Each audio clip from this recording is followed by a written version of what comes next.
So I want to talk a little bit about how inflation may or may not affect the final expense business, maybe even going so far as to possibly destroying it. Chances are, if you're watching this video, you've seen lots of bad news lately about how the economy is experiencing extreme inflation in basic household goods, from real estate to the cost of eating to rent. And maybe you're wondering what kind of impact that's going to have on the final expense business, if any at all. And if that's the case, you're at the right video, because I'm going to take my time today kind of giving you the worst case and best case scenario with the consideration of how inflation will affect our business, and try to end it on some high notes of where I think in the final expense business you'll find some comfort, especially relative to other business models that are out there that absolutely have to deal with the same issues of inflation affecting their ability to sell insurance. Of course, my name is David Duford. I own Duford Insurance Group. I train agents to be top producers in final expense, face-to-face or over the phone. We also recruit agents to sell Medicare face-to-face over the phone, ACA under 65 health insurance, and annuities. If you're interested in learning more, we do this nationwide. Go to davidduford.com/FAQ. So let's talk first about how inflation can affect our final expense prospects, and then why I think even if inflation continues to go higher, that if you're involved in the final expense business and really dialing in and focusing on that, why I think being in the insurance business with a focus on final expense is actually a good thing. And there's some good things about the final expense product that I think will make it not inflation immune, but inflation resistant. So let's talk more about that. So ultimately, first of all, the big concern I think with final expense, if you're new to this business or you're doing it, is that our final expense prospects are lower income. They're making a low fixed income off of disability, a low fixed income off of Social Security. And because their incomes are low, it's obviously of concern that the people with little means, how are they going to survive if their prices for food increase, or the rent goes up, or the gas tank expense has to go up too as well? And how will that, if at all, impact our clients? It can't be understated. These are absolute concerns that all of our clients are going to have. They've always been on a tight budget, and they will likely continue to be on a tight budget for the foreseeable future. And when prices creep up on things that they need to have, that's going to have an impact on making purchasing decisions through all things, including insurance. However, for me, I've been doing this since 2011, through the Great Recession, through a period of time where people were holding on to their money a lot tighter. So I've seen situations like this before, and I think I'm kind of in a position to give you some perspective on why I don't think that, despite these headwinds economically being out there and definitely impacting our clients, are not going to have the same kind of impact as, say, somebody who is working and is in a working class position. So the first thing here about inflation, why I don't think it's as big of a deal for us to be worried about as final expense agents, is number one, our clients are a large voting bloc, okay? So the way our country works is that the people in power want to keep and stay in power.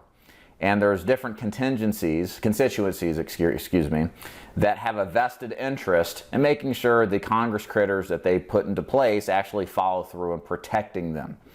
The senior voting bloc is a very large group of people, and it's growing every single day. The percentage of population that's reaching their elder years is increasing daily, will for the next 15 to 20 years.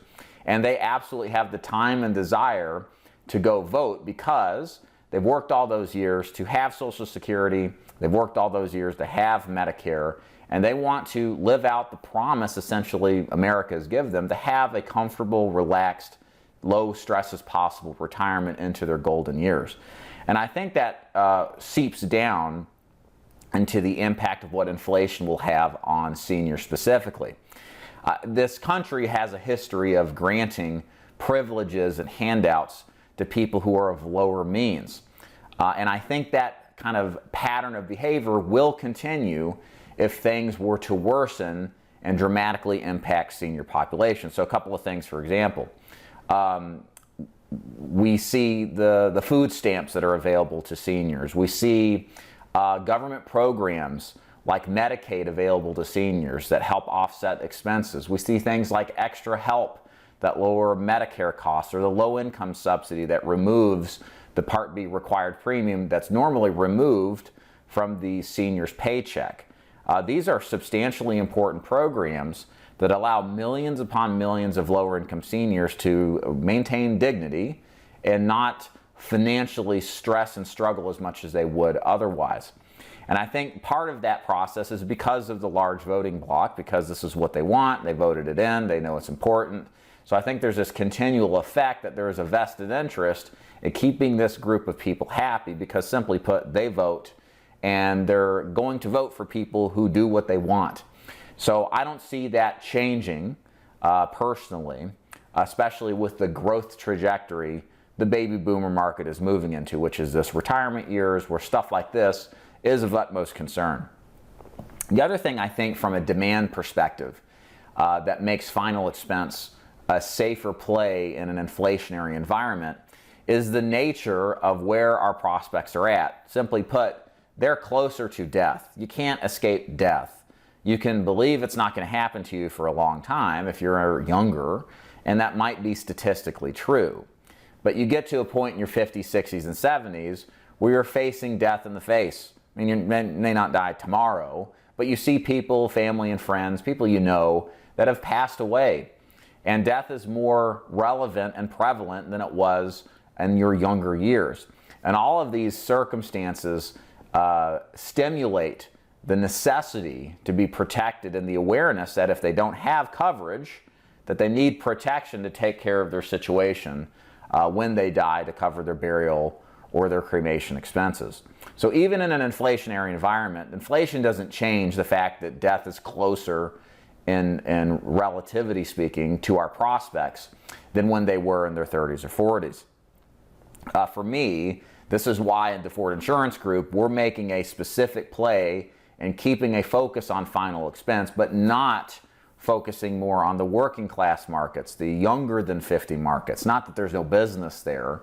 It's just that those people tend to feel the pains of inflation more often than not, but in combination, they look at something very often like life insurance as a discretionary purchase. The difference with the senior population is that, like I said, they're older. They've had loved ones die, friends, family members, brothers, sisters, spouses. Nobody needs to tell them that death is far away or it's going to happen. They know it firsthand.